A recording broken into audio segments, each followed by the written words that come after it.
Therapists will tell you emotional awareness brings you closer to people. What they don't tell you is that it first makes you feel completely alone. Not because something is wrong with you. Because you have started seeing things most people around you are not yet ready to see. The performance underneath the conversation. The hunger underneath the confidence. The pattern underneath the relationship. And once you see it, you cannot unsee it. And that changes everything. There is a moment. It doesn't arrive with noise. It doesn't announce itself. One day you are simply sitting in a conversation you have had 100 times before, nodding at the right moments, laughing when the pause suggests you should, and then something inside you goes very, very still. Not bored. Not sad. Still. Like a part of you stepped back and started watching instead of participating. And you think, when did I start feeling like a visitor in rooms I used to belong to? That moment. That is where this begins. Most people never feel it. They move through their entire lives at full volume, filling every silence with sound, every empty evening with distraction, every uncomfortable feeling with something louder.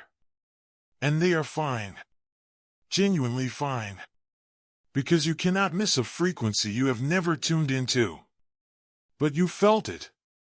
And once you feel it, you cannot unfeel it. That is both the gift and the weight of what is happening to you. Psychologists who study emotional development have a phrase for this threshold, the shift from reactive living to reflective living. It sounds clinical. What it actually feels like is this. You stop being swept along by the current and you start noticing the current exists. And the moment you notice it, you can never fully stop noticing. Every conversation now carries a subtext you cannot ignore. Every room has an energy you can feel before anyone speaks. Every relationship has a pattern you can see 3 moves ahead. This is not cynicism. This is not depression. This is awareness. And awareness, once activated, rewires everything. The first thing it changes is how you experience other people. You begin to notice that most social interaction is performance. Not maliciously. Not consciously. Simply performance, people playing the character their environment taught them to play. The loudest person in the room who needs the energy of strangers to feel real. The person who talks endlessly about themselves while asking questions they never wait to have answered. The friend who calls in crisis but disappears in your silence. You see the mechanics now. You see the hunger underneath the behavior. And you feel something unexpected, not judgment. Compassion. But also distance. Because you can see the pattern, and you are no longer able to pretend you cannot. This is the part nobody prepares you for. Emotional awareness does not make relationships easier. In the beginning, it makes them lonelier. Because you are now operating on a frequency most people around you are not broadcasting on. You want to talk about what is real. They want to talk about what is safe. You want to sit in the uncomfortable truth of something. They want to resolve the discomfort as quickly as possible and move on. You are not better than them. You are not more evolved. You are simply at a different point in the same journey. But the gap feels enormous when you are standing inside it. So you go quiet. Not to punish anyone. Not out of arrogance. You go quiet because you have discovered that most words cost more than they return. You have spent years explaining yourself to people who were never going to understand, reassuring people who were never going to feel secure, arguing positions with people who were never going to shift. And one day your mouth closes mid-sentence and something inside you whispers, "Not this time." That's silence. That is not withdrawal. That is discernment. Here is something the modern world does not want you to know. You are living inside a system that profits from your unconsciousness. Every notification engineered to interrupt you. Every platform designed to keep you reacting instead of reflecting. Every news cycle built to hold your nervous system in a state of low-grade emergency. The noise is not accidental. Overstimulation is an industry. And the moment you emotionally wake up, you begin to feel that machinery against your skin. You stop being able to scroll without noticing the anxiety it leaves behind. You stop being able to sit in certain rooms without sensing the performance underneath them. You stop being able to consume at the speed the world demands without feeling something and you quietly resist. Most people experience that resistance as a problem to fix. You are beginning to understand it as a signal to follow. Because what your nervous system is doing, this pulling back, this slowing down, this need for quiet, it is not malfunction.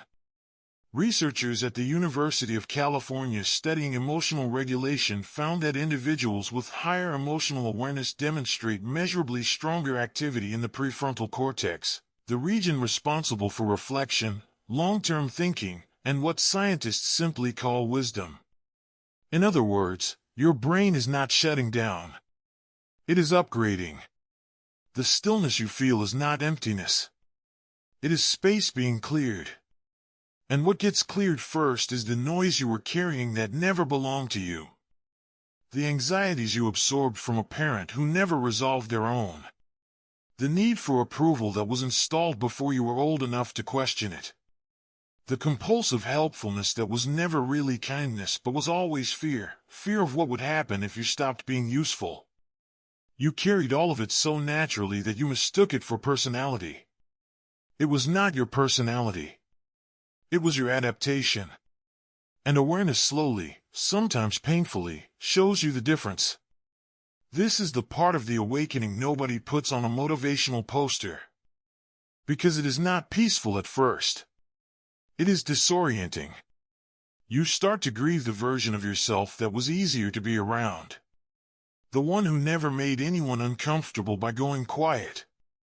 The one who laughed along, smoothed things over, filled the silence so nobody had to sit inside it. That version of you was loved, or at least appreciated. This version, the one who now pauses before speaking, who now protects their energy like it is something precious, who now leaves rooms without explaining why, this version makes people nervous. Let them be nervous. That nervousness is not about you. It is about the mirror you have become. Because here's what emotional awareness quietly does to your presence. When you stop performing, when you stop filling every silence with reassurance, when you stop managing other people's emotional comfort at the cost of your own, you become still. And stillness, in a world of constant noise, is confronting. People see their own performance more clearly when someone near them has stopped performing. They feel your calm as a kind of indictment, even though it was never intended as one. They call you cold. They call you distant. They call you changed. You are changed. That is the entire point. The philosopher Blaise Pascal once observed that all of humanity's problems stem from the inability to sit quietly in a room alone. He wrote that in the 17th century. He had never seen a smartphone. He had never felt the specific modern terror of an unscheduled evening with no stimulation to fill it. But he saw the same human truth that you are beginning to see, that most people are running from themselves, and the loudest environments are simply the most successful hiding places. You have stopped hiding. Not because hiding was cowardly. Because it became unbearable. Because somewhere along the way the noise stopped working as an anesthetic and started working as an irritant, and the only thing that made sense was stillness. And in that stillness, something remarkable is happening. Slowly and without ceremony, you are beginning to hear yourself again. Not the self that was shaped by other people's needs. Not the self that was performing competence or warmth or togetherness. The self that exists underneath all of that. Quieter. Cleaner. Surprisingly unbothered by things that used to consume entire weeks of your energy. You are not becoming emotionless. You are becoming precise. You feel things just as deeply. But now you feel them consciously, which means you are no longer controlled by them. The anger rises and you notice it rising. The sadness arrives and you let it move through you without building a home inside it. The anxiety starts its familiar loop and you watch it without climbing inside. This is not detachment. This is mastery. Quiet, unglamorous, entirely private mastery. And the relationships that survive this transformation, the ones that are still standing after you stopped performing, those become something different. Something real. Not because you demanded they be real, but because you no longer had the energy to participate in anything less. The friendships that remain are not the loudest ones. They are the ones where silence is comfortable. Where nothing needs to be proven. Where you can say something true without bracing for the consequences. Those are not small things. Those are everything. So if you are somewhere inside this shift right now, if you have been feeling quieter lately, more selective, more tired by things that used to feel normal, I want you to hear this with complete clarity. You are not becoming cold. You are becoming honest. You are not shutting down. You are clearing space. You are not pulling away from life. You are moving toward the version of it that was always meant for you, quieter, slower, more deliberate, and completely, entirely your own. The world will keep moving at its speed. You do not have to. Before you leave, sit with this for a moment. Not the video. The feeling underneath it. Because that feeling has been there longer than this video has. You just finally have language for it now. If you want to go deeper into this, the next video is already waiting. But only watch it when you are ready to sit inside something real. There is no rush. You have been patient with yourself this long.